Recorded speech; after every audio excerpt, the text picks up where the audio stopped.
There are many people who have the limitations in their minds, who have lost that fire in their eyes.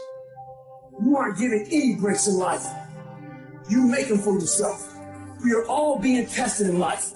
And how you face that test determines the rest of your life. And there's a lot of times where I don't know how I'm going to move forward, but I ask myself one question: can you take another step? And that answer is always yes. Wherever focus goes, energy flows. So why don't we tap into that power now for your business and life? The part of beginning to get unstuck, you've got to decide that the behavior pattern that you have adopted doesn't work for you. You've got to change your strategies, and changing your strategy means reinventing your life, recreating you, and you have the power to do that. You want to take responsibility for your life. You can decide that you're going to change, that you're not going to be a wimp. I got me here, I can get me out of this. And I'm getting out. It's not easy reaching your dreams. It's not easy to achieve a happy and fulfilled life. It's not easy getting up every day, fighting, going through the daily struggles, getting rejected constantly, getting laughed at all the time, going through trials and tribulations, facing the pain of defeat over and over again. It is not easy, but if you do it, it is worth it.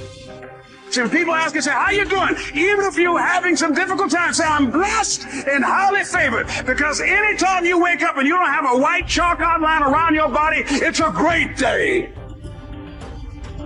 You got to tell yourself that no matter what gets in my way, I'm going to keep going. I'm going to keep moving. I'm going to keep winning. I'm going to keep surviving. It's everything that you want, because you went through that pain of that journey that felt like you wanted to just knock you down and say, you know what? You can't do it. Understand that it's going to be trials and tribulation. There will have storms, but they will have sunshine after the rain. But that depends on you and how bad do you truly want it. Nothing in life will hold you back if you trust in yourself and you trust in the process. At the end of this race, guys, you're going to be more capable. Through that effort, builds the character of the person you want to be at the end. Accept that. And so I say to you, it's possible you can live your dream. If it's becoming a diamond, if it's having more, it's achieving more, it's possible you can live your dream. It's necessary that you have a plan of action, that you're resilient, that you stick to, that you have the vision and never give it up, that you become creative and relentless and keep on coming back again and again and again, and that it's you that you got to take personal responsibility to make it happen. And when life knocks you down, jump back up and say, it's not over until I win.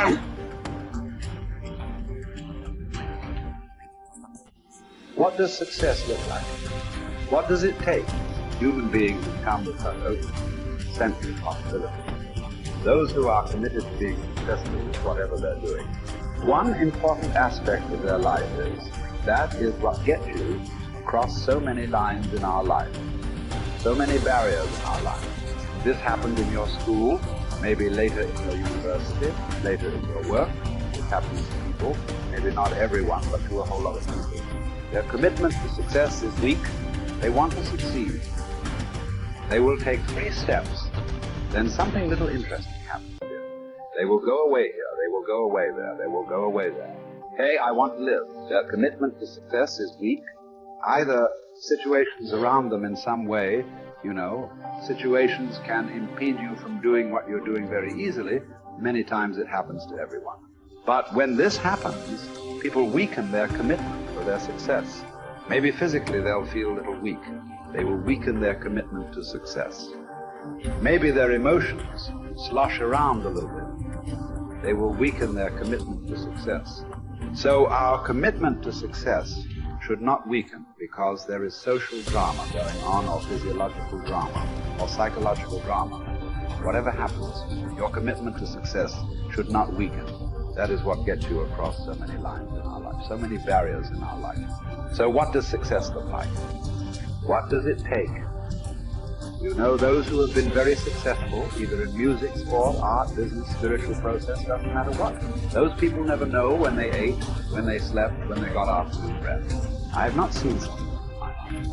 So those who are committed to being successful with whatever they're doing, one important aspect of their life is they're not settling down where, because comfort will happen when they lower you to a very, very comfortable.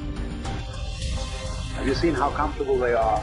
Once they're dead, if you throw them there also, they're comfortable. You lower them, they're comfortable. Right now, it's about ensuring that there is profoundness of experience and there is impactfulness of activity. Because if they had given you a limitless amount of time, you could do all those things. Nothing wrong. I'm not against it. They gave you such a little time with such tremendous potential of being human. That's the problem. If creation had made you like an earthworm, I'm not saying there's anything wrong with that. It is just that it's a unipolar potential. It can only do that much. An earthworm is not thinking of climbing a tree because it knows it'll be picked up by the bird. It never has such aspirations. It just wants to recycle the earth. You know, it is beneficial to so many other lives, including us, but its objective is very clear: to eat and to reproduce and to die. Very clear objective, that purpose to fulfill, right? I don't think he sleeps in the afternoon. I don't think so, because many afternoons I've seen earthworms. They were all vigorously active, but a human being came with too many potentials. Because of that, it needs a certain level of striving for a human being to forget about the world, to consider yourself successful. If your idea of success is you're doing little better than your neighbor, I call that sickness. That is not success. You are happy that your neighbor is worse than you. Is this sickness or success? It is sickness. But in some way, you feel fulfilled with what you're doing. Let's consider that as success for now. It doesn't matter whether you're better than somebody or worse than somebody. That question should not even come up in your mind. But in some way, you feel you're using yourself fully and there's a certain fulfillment. Well, if you're capable of just closing your eyes, simply sitting without any activity, that's fantastic. But you cannot do that. You cannot do that right now. In the states that you are, you can't simply close your eyes and become still. Instead of being busy, you will become preoccupied. That doesn't mean you're improving. That means you're regressing in some way. The problem about this success is people always making judgments. I did this. I did that. Maybe this didn't work. Maybe this is a mistake. That's a mistake. There's no such thing in life. See, at one time you were a monkey, all right. Hey, this is not me. This is that English. Charles Darwin said you were all monkeys.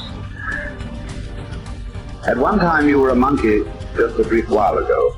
Was it a mistake that you committed? That you were a monkey? Or was it just a certain stage of evolution? Was it a mistake or was it just a certain stage of evolution? Similarly, since you were born, because as a human being, you're born largely unformed, unlike other creatures. Other creatures, if their food is taken care of, they know what to do with their life. Because human being has come with such open sense of possibilities. You come unformed. You don't come fixed. You have to fix yourself. Different people throw different types of balls at you. From all over, your parents, your teachers, the school, the neighbors, the society, and the world throws all kinds of things at you. Gather all this muck and make something worthwhile out of yourself is your business. That's your success. It doesn't matter whether somebody thinks you're worthwhile or not. You feel you are a worthwhile life. Good enough for now. World may not recognize. It doesn't matter. But you know you are worthwhile.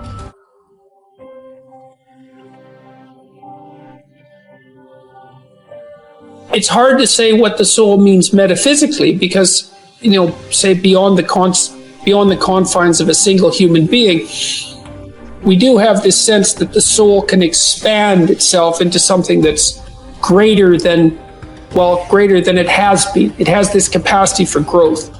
And we do have this sense that the soul can expand itself to the point where it's enlightened, for lack of a better word, that it's working as efficiently as possible to transform everything that's unnecessarily painful and malevolent about the world into what's positive and good.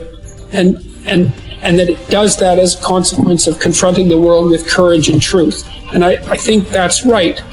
And I do think that means that the soul participates in something eternal which is the attempt of being itself to transform what's unnecessarily painful and malevolent into what's good, and that human beings actually do participate in that, and that that's part of the reason that our ancient tradition insists that we're made in the image of God.